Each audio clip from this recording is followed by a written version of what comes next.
A ka pasur ndonjë moment apo përvojë në ndërveprim që ju ka bë juve të vendosni që të zhvendoseni apo të mendoni për të blerë, për të zhvendosur në një lagje të re, siç është Marigona Hill? Një politikan i njohur, një humanist, Martin Luther King, ka thonë një shprehje shumë domethënëse, I have a dream, kam një ëndër,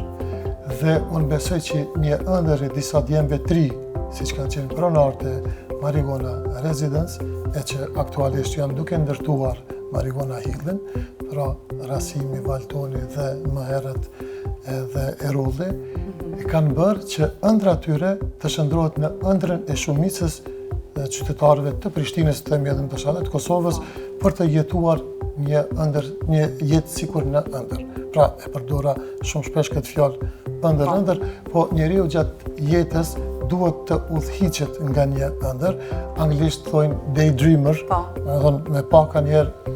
ëndra me sy hapur, po pa ëndra me sy hapur nuk realizohet as një projekt. E sidomos këto projekte madhështore siç kanë qenë Marigona Residence dhe Marigona Hill.